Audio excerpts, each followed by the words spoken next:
আসসালামু আলাইকুম প্রিয় দর্শক, শুভেচ্ছা সহ স্বাগত জানাচ্ছি চ্যানেল আই সংবাদ এবং সংবাদ কক্ষে আপনাদের সাথে আছি আমি ফাহমিদা দোলা। আর বিস্তারিত সংবাদের শুরুতেই জানিয়ে দিচ্ছি ফ্রেশ প্রিমিয়ামটি সংবাদ শিরোনামগুলো। টি-20 বিশ্বকাপে আফগানদের দেয়া 184 রানের টার্গেটে ব্যাটিংয়ে উগান্ডা, নিজেদের প্রথম ম্যাচে শ্রীলঙ্কার বিপক্ষে সাউথ আফ্রিকার সহজ জয়। জীবন ক্লাব তরুণ প্রজন্মকে যুক্ত করতে বিশিষ্টজনদের তাগিদ।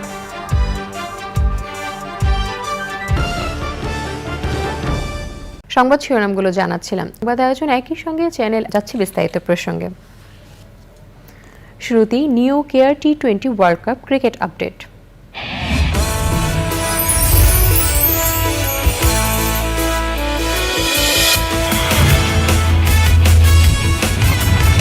টি-20 বিশ্বকাপে গায়ানার প্রভিডেন্স স্টেডিয়ামে উগান্ডাকে 184 রানের টার্গেট দিয়েছে আফগানিস্তান। ওপেনার ইব্রাহিম জাদরান ও রহমানুল্লাহ গুরবাজের ঝোড়ো অর্ধশতকে 183 রানের বড় সংগ্রহ পায় আফগানিস্তান। জবাবে ব্যাট করতে নেমে শুরুতেই উইকেট হারিয়ে চাপে পড়েছে উগান্ডা। শেষ খবর পর্যন্ত উগান্ডার সংগ্রহ 5 উইকেটে 26 রান।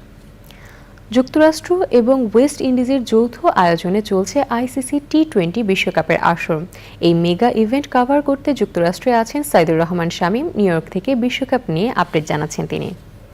শেষ পর্যন্ত মাঠে গড়ালো আইসিসি টি-20 বিশ্বকাপের আসর। আইসিসির বিশ্বকাপের ইতিহাসে সবচেয়ে বেশি দল, সবচেয়ে বেশি ম্যাচ এবং স্বল্প সময়ের প্রস্তুতি সবকিছু মিলিয়ে এই তিনটি সীমাবদ্ধতাকে অতিক্রম করে ক্রিকেটের নতুন শক্তি যুক্তরাষ্ট্র আয়োজক হিসাবে তার দক্ষতা দেখিয়েছে।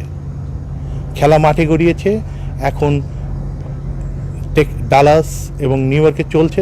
বাংলাদেশের প্রথম খেলা শ্রীলঙ্কার সাথে 8ই জুন ডালাসে। সব কিছু মিলিয়ে যেটা মনে হচ্ছে নিউ ইয়র্কে কিন্তু বিশ্বকাপের প্রথম রাউন্ডের খেলা বেশ কয়েকটি গুরুত্বপূর্ণ খেলা রয়েছে। বাংলাদেশ 10ই জুন সাউথ আফ্রিকার সাথে খেলবে। ভারত পাকিস্তান ম্যাচ রয়েছে 9ই জুন এবং আজকে কিছুক্ষণ আগে হয়ে গেল শ্রীলঙ্কা এবং সাউথ আফ্রিকার ম্যাচ।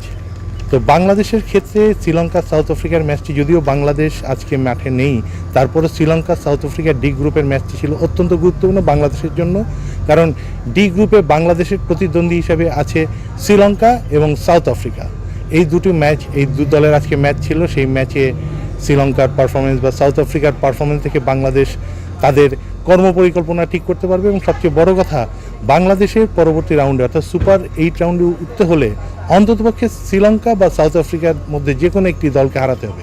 সুতরাং আজকের ম্যাচের যে রেজাল্ট, তাতে বাংলাদেশকে আত্মবিশ্বাস যোগাবে, কারণ নিউ ইয়র্কে দেখে যতটুকু মনে হচ্ছে ক্রিকেট মোটামুটি বেশ আলোড়ন তুলতে পেরেছে। আমি ইমিগ্রেশন থেকে যখন নিউ ইয়র্কে ঢুকছি, তখন ইমিগ্রেশন অফিসারকে যখন বললাম যে আমি টি-20 বিশ্বকাপ কভার করতে এসেছি, তারা কিন্তু মোটেই অবাক হয়নি।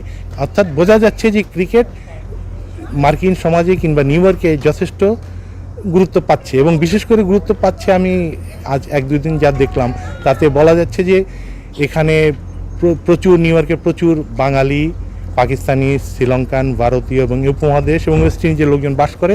সুতরাং নিউ ইয়র্কে বিশ্বকাপের একটা ভাইব আছে।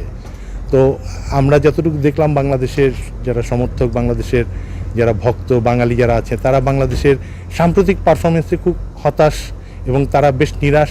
তারপরও তাদের একটাই কথা যে আমরা বাংলাদেশের খেলা দেখতে যাব, গ্রুপ পর্বে বাংলাদেশের খেলাটা দেখব এবং বাংলাদেশ আশা করছি যে সুপার 8 রাউন্ডে খেলতে পারবে। তো এই আমার কাছে ছিল সর্বশেষ আপডেট।